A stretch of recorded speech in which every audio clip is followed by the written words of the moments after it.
नमस्कार, आप देख रहे हैं क्राइम तक। मैं हूं अश्विनी सिंह। सोमवार यानी 14 अप्रैल की शाम तकरीबन 6:30 बजे एक इनोवा कार वाशी और सानपाड़ा के जो सड़क होते हैं वहां से तेज रफ्तार में आगे बढ़ रही थी। दरअसल इस इनोवा कार की जो डिग्गी थी उसमें कुछ था जिसकी वजह से उसके पीछे एक बाइक सवार की अचानक उस पर नजर पड़ती है।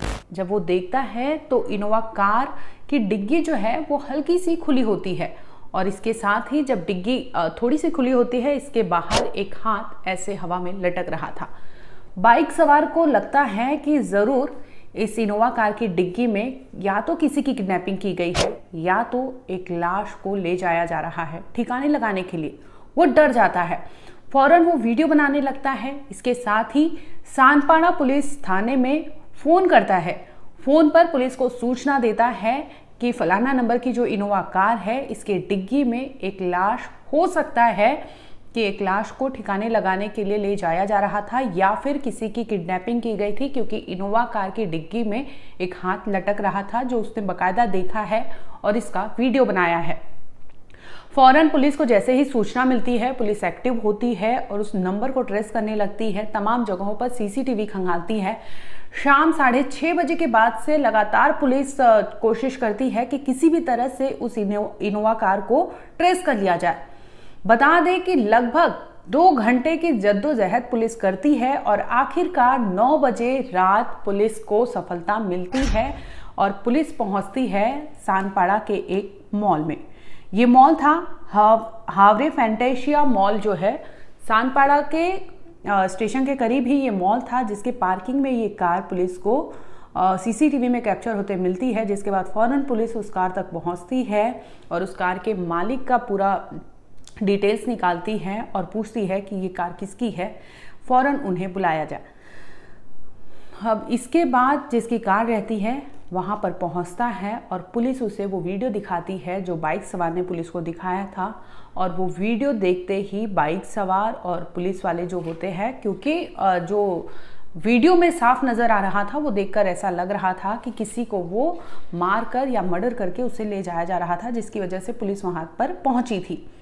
दरअसल जब पुलिस इन तक पहुंचती है तो सामने आता है कि जो कार थी वो सानपाड़ा के ही रहने वाले एक शख्स की थी, जिसमें मिनहाज शेख 25 साल की उम्र थी। इसके साथ ही शाहवार शेख 24 साल की उम्र है। इंजमाम शेख जिनकी उम्र 25 साल बताई जा रही है। इसके साथ ही मोहम्मद शेख जिनकी उम्र 30 साल है।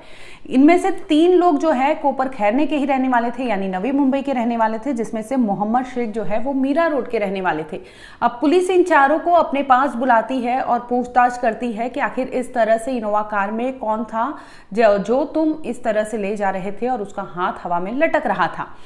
जांच में खुलासा होता है कि दरअसल डिग्गी में जो था वो कोई और नहीं बल्कि मिनहाज जो है वो वीडियो बना रहा था और डिग्गी में उसका चचेरा भाई सोया हुआ था, लेटा हुआ था। और ये बकायदा इन्होंने एक प्लॉटिंग के तहत पूरे कांड को अंजाम दिया था। और जो डिग्गी में शख्स था जिसके हाथ बाहर लटक रहे थे वो कोई और नहीं बल्कि इन्हीं का चचेरा भाई था। और पुलिस पूछताछ करती है कि आखिर वो कहाँ है। इस पर सामने आता है अगला वीडियो, जिसमें ये दिखाया जाता है कि एक और बाइक सवार वहां पर रोकते हैं अपनी बाइक और उस इनोवा कार को जाकर आगे से रोकते हैं कि तुम्हारे कार की डिग्गी में किसी की हाथ लटक रहा है, कौन है वो। इस पर जैसे ही वो डिग्गी खोलने जाते हैं तो वहां से वो शख्स उतर कर सामने आता है, यानी जिसे वो मुर्दा समझ रहे थे, जिसे वो लाश समझ रहे थे, वो शख्स वहां पर मरा नहीं होता है, वो जिंदा होता है। और वो फौरन बाहर आता है और इन सबसे बात करने लगता है और कहता है कि ये एक एडवर्टाइजिंग का इनका जरिया था, जिसके तहत इन्होंने एक लैपटॉप ब्रांड को बढ़ावा देने के लिए ये तमाम चीजें की थी। यानी एक एडवर्टाइजिंग था जो बखूबी इन्होंने प्लानिंग के तहत इसको अंजाम दिया था। बता दें कि सभी आए थे सानपाड़ा में एक दोस्त की शादी में। इसी दरमियान इनमें से जो एक शख्स होता है उसका सानपाड़ा रेलवे स्टेशन में मॉल में उसका लैपटॉप का दुकान होता है, जहां पर वो लैपटॉप को रिपेयर करता है और जो भी अगर उसमें खराबी हो तो उसे बना के देता है, और जूना लैपटॉप या नया खरीदना हो तो उसके लिए भी उसकी दुकान थी, जिसके एडवर्टाइजिंग के लिए इन्होंने बकायदा प्लान रचा था। और उस प्लान के तहत इन्होंने कार की डिग्गी में एक शख्स को रखा, अपने जानने वाले, और उसे इस तरह से ले जा रहे थे जिसके बाद कोई अगर रोकता था तो उन्हें गाड़ी रोककर वो शख्स निकल कर कहता था कि हमारा यहाँ पर दुकान है, ये ब्रांड का लैपटॉप आप लेंगे तो आपके लिए अच्छा होगा। यानी एक तरह से मार्केटिंग था, और इस तरह से उन्होंने अपने ब्रांड के प्रमोशन के लिए बकायदा वीडियो बनाया था जो सोशल मीडिया पर भी काफ़ी ट्रेंड कर रहा था। जैसे ही वीडियो सानपाड़ा पुलिस थाने लगती है, पुलिस वहां पर तहकीकात के लिए पहुंचती है, और आखिरकार इन चारों को पुलिस अपने पास बुलाती है। और पूछताछ में ये खुलासा होता है कि ये लोग बल्कि एक लाश नहीं बल्कि एक जिंदा शख्स को इस तरह से लेकर जा रहे थे, जिसके तहत पुलिस ने माना कि मोटर व्हीकल एक्ट के तहत भी ये गलत है, कानूनन अपराध है।